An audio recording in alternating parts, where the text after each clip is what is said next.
Selamat datang di Cuan Community. IHSG hari ini melemah 0,7%, tutup di 6471,95. Tadi sih sempat turun sampai ke 6445,98 ya. Cuman tutupan agak naik dikit di 6471,95 dan balik atau bukan balik sih. Seperti yang dibahas sebelumnya, IHSG masih ada kemungkinan untuk ke bawah 6,5 dan hari ini ya tutup di bawah 6,5 ya. Jadi tetap stay safe dulu sementara ini meskipun ya turunnya IHSG hari ini sih dibebani oleh si DCII yang ARB lagi ya. Sama harga ratusan ribu, market capnya gede sekali. ARB setelah uh, lepas dari papan pemantauan khusus 2 hari berturut-turut di ARB, kemudian si BBCA juga turun lumayan 1,7%, kemudian Mandirinya merah juga, Bank Negara juga merah, BBRI yang hijau. Jadi BBRI-nya hijau nih hari ini. Ya, ditungguin di 3600 belum disamperin ya. Jadi tapi nggak apa-apa sih. Karena ini inducement BBRI juga belum diambil di 4180 dan mudah-mudahan juga kalau misalnya naik yang niat sekalian breakout 4380 itu high validnya situ sih. Jadi selama nggak breakout 4380 ya strukturnya masih downtrend. Dan ya nggak aneh kalau misalnya IHSG masih melemah hari ini karena memang saham-saham yang bobotnya gede ke IHSG masih merah gitu ya. Astra juga merah. Nggak ding, tutup sama seperti hari Jumat kemarin si Astra. Kalau si Telkomnya juga sama seperti hari Jumat kemarin ya. Intinya seperti itu, tetap stay safe, candlenya masih lower high lower low IHSG. Dan gold all time high lagi ya. Kalau kita bahas gold, berarti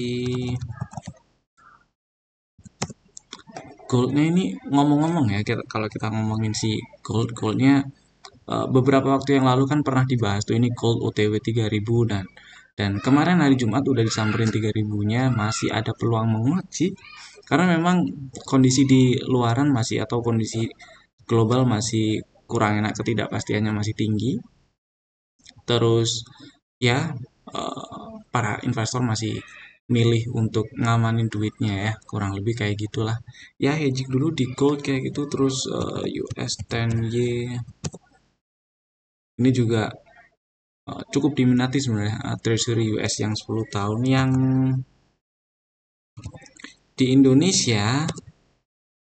Nah, malah dibuang-buangin ya. Yieldnya ini naik berarti apa namanya poinnya dijual-jualin. Ya kita lihatlah, semoga yield yang mendekat ke 7% atau paling nggak kalau misalnya ntar masih belum banyak yang mau borong lagi. Kalau udah nyampe 7%-an mudah-mudahan pada diborong lagi dan harapannya sih kalau udah kayak gitu kan dana asing masuk ke sini lagi gitu ya. Meskipun belum masuk ke saham, setidaknya masuk ke apa ini namanya? Bond dulu juga nggak apa-apa sih. Gitulah kira-kira. Dan dengan gold naik bikin all time high, beberapa saham emiten emas itu melejit, misal kayak PSAP hari ini ARA tutup di 300 dan sebenarnya ini pernah masuk rekomendasi di beberapa hari yang lalu ya. Terakhir beli itu waktu market lagi jalan sih di sekitar ya di bawah 240 sih ya. Jadi harusnya udah punya barang dan floating profit hari ini. Happy cuan dulu. Mudah-mudahan lancar ke target TP1 di 332 dan ya ini boleh dipasang elite sell sih ya, atau ditungguin kalau tutup di bawah 284 280 gitu ya exit dulu nggak masalah sih. Mudah-mudahan besok masih bisa lanjut ke 332 330-an. Kemudian yang ada hubungannya dengan emas lagi si MDKA juga hijau, cuman saya masih tetap nunggu ya karena strukturnya masih downtrend. Memang MDKA membal dari area order block. Karena strukturnya downtrend, jadi saya lebih pilih eh, tunggu ada setup kebentuk lah. Setidaknya tutup di atas 15.30 ini MDKA ada setup yang oke untuk kebentuk. Hari ini sih kebetulan muncul sinyal BOW juga. Dan kalau misalnya minat banget beli MDKA, pokoknya saya mau beli MDKA gitu ya. Hari ini juga stop lossnya di bawah 1275 ya. Saya sih lebih pilih tutup di atas 15.30 dulu sih. Baru bikin strateginya gitu. Terus ada apa lagi ya? Antam, iya Antam. Antam hari ini naik. Eh, Kalau dilihat strukturnya sih memang masih downtrend eksternal ya. High valid masih di 1845, cuman memang dari setup di dalam struktur internalnya ini masih ada kemungkinan memang si Antam naik ke 1800-an nyamperin target TP2 ya. Di berapa 1810 lah, 1810 1815 mudah-mudahan sih. Dan syaratnya ya harus breakout 1590 dulu sih. Kalau misalnya udah punya barang nih, posisi udah punya barang, pasang elite sell aja di bawah low hari ini boleh di 1610, 16 1600 itu boleh, atau di bawah close candle sebelumnya tuh, close sebelumnya kan di 1590 ya. Tapi kalau di situ prefer eh, prefer apa namanya, penutupannya sih. Dan kalau sampai ke bawah 1465 ini cukup besar peluangnya untuk lanjut breakdown 1355. Itu paling bawahnya berarti 1460 lah ya batasnya. Oke, sekarang kita lanjut bahas saham yang masih ada di dalam watchlist yang lainnya. Pertama ada eh Indi. Indi ini terakhir masuk rekomendasi tanggal tanggal 17 ya, 17 Maret. Strateginya beli di 1365, 1330. Stop lossnya di bawah 1300. Hari ini low persis 1300. Buat yang udah punya barang sih yang penting selama nggak tutup di bawah 1300 di hold dulu nggak masalah. Mudah-mudahan bisa lancar ke 1600-an ya. Saya prefer target keduanya sih di 1640 karena ini ada area supply, ada order block di 1615 gitu sih. Terus SSMS yang hari ini juga nyamperin antrian beli di 1475 ya. Low hari ini persis 1475. Uh, Harusnya udah dapat barang. Jadi buat yang udah punya barang ya disimpan dulu selama nggak tutup di bawah 1300 masih aman dan semoga lancar ke 1860 setidaknya target TP1 ya. Itu sih. Buat yang belum punya dan minat, besok boleh langsung dibeli juga. Stop lossnya di bawah 1300, target TP1 1860, TP2 2200. Kemudian ada MPMX. Alah, kok MOM sih? Nah, ini dia MPMX yang hari ini melemah 0,5% outside dark pattern candle-nya. Beberapa waktu yang lalu ada strategi beli ngantri di 935, stop loss kalau close di bawah 920 belum dapat barang. Jadi Bapak Ibu masih bisa antriin di 935 ya. Target TP1 970, target TP2 1000. Gitu. Kemudian yang berikutnya MSIN. Nah, ini jos. Meskipun hari ini tutup merah melemah 10,1%, tapi harusnya sih udah punya barang dan udah jualan karena waktu itu strateginya beli di 640 dan targetnya cuma nyampe di 8 di target TP1 ya.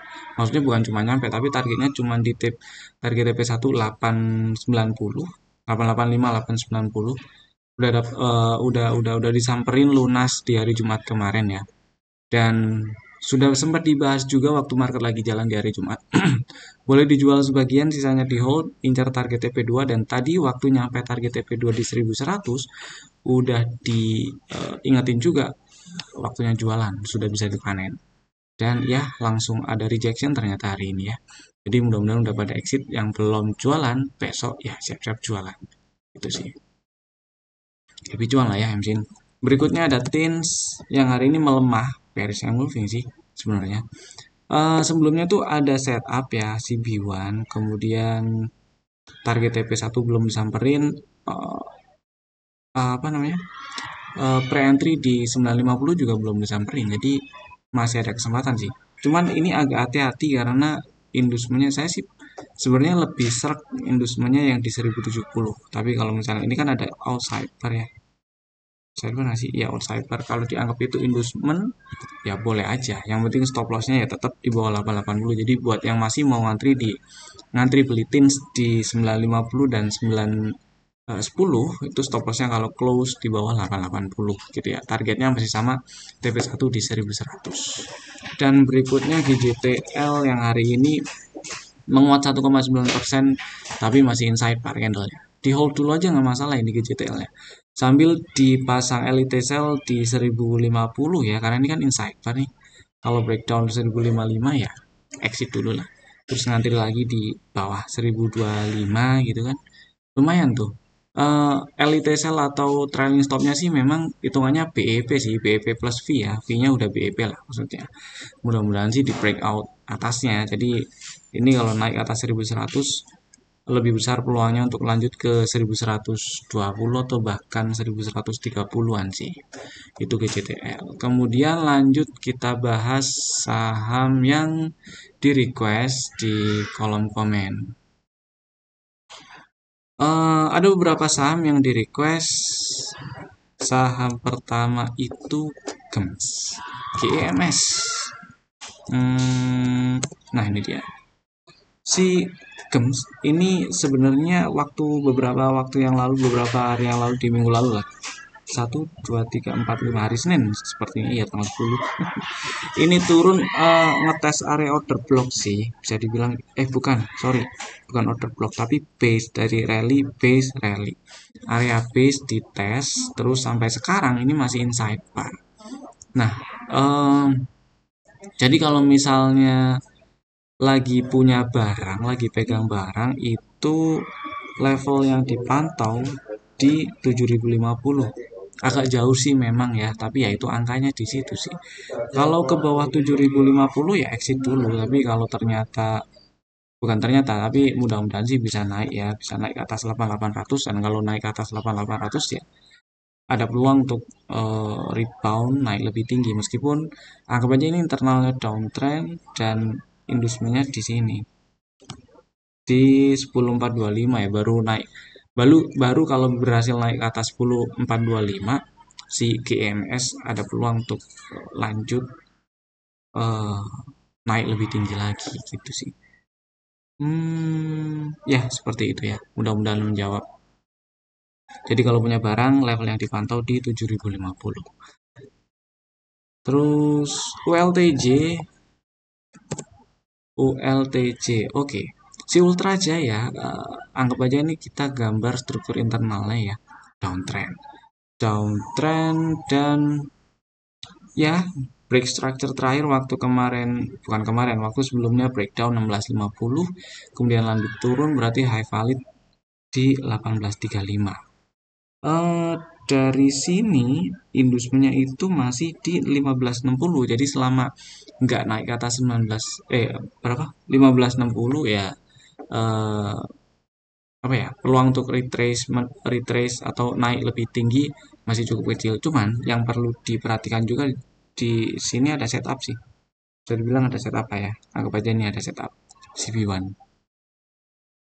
Kalau misalnya ini inside bar sih, tapi kalau inside bar ini misalnya nggak diperhitungkan, nah ini ada CP1, dan area harga sekarang itu ada di level pre-entry, level entry-nya di 1375.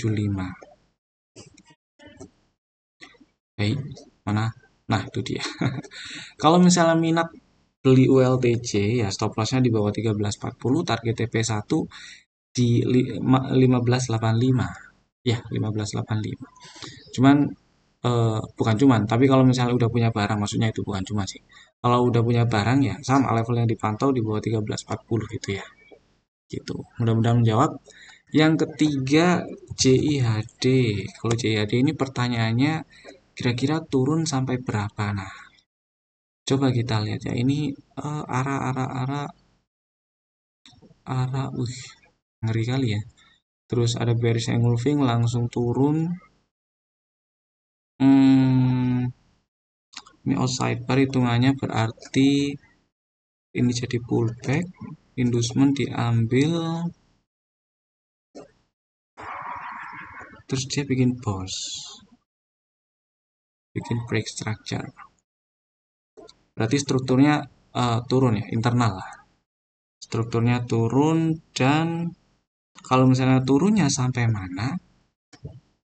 Uh, ini ya, ini CIHD ini kan agak sepi nih, jadi agak susah diantisipasi nantinya. Kalau kita kesampingkan sepinya itu, kita lihat di sini ada gap nih ya, ada gap berapa tuh di 525 ya, 500-an. Jadi kalau misalnya turunnya bisa nyampe mana, ada kemungkinan nyampe 500. Kalau imbalance di sini ada banyak imbalance ya. Imbalance yang nge-breakout area resisten itu ada di, oke, ini area resisten.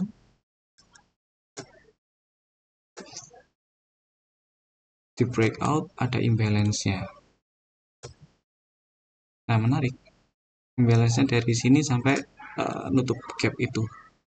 Sama sih, areanya nggak terlalu berbeda ya. Di sekitar 500, 525 sampai 418. Atas bawahnya doang yang lebih ke bawah, lebih geser. Gitu, jadi masih ada kemungkinan si CIHD karena belum ada tanda reversal, bullish reversal, atau ada setup sampai sekarang ya. Berarti masih ada peluang CIHD ke 525. Gitu, mudah-mudahan menjawab. Sekarang lanjut kita bahas saham rekomendasi untuk besok hari Selasa 18 Maret 2025 ya. Saham yang pertama, ngomong-ngomong ini ada dua saham dulu.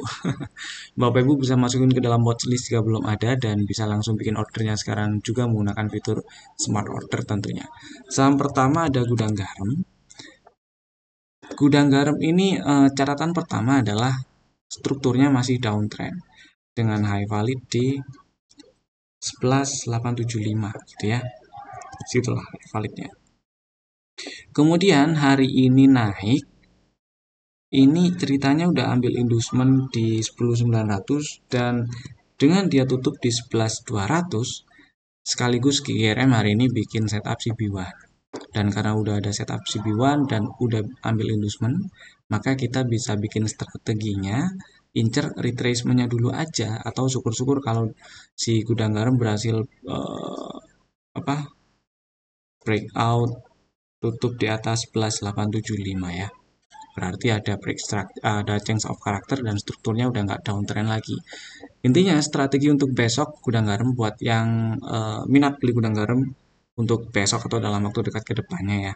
Belinya ngantri di 10.600, stop lossnya kalau close di bawah 10.000 dan target TP1 di 11.950, 11.925, 11.900-an lah. Jadi strategi ini meskipun target ini bukan meskipun tapi target TP1 itu kan berhimpitan dengan level high validnya ya. Jadi ya nggak ada salahnya kalau misalnya udah ngetes 11.875, 11.900-an itu exit dulu gitu maksudnya. Atau TP sebagian dulu sisanya pakai elite sell. Tuh. Next, MBMA. Oke, MBMA juga menarik. Catatan pertama, strukturnya downtrend, strukturnya turun gitu ya. Kemudian yang kedua, MBMA memang dengan tutup di 322 ini jadi bikin setup CB1. Catatannya adalah yang kedua dia belum ambil inducement-nya di 332. Tapi oke lah dia udah ambil udah bikin setup.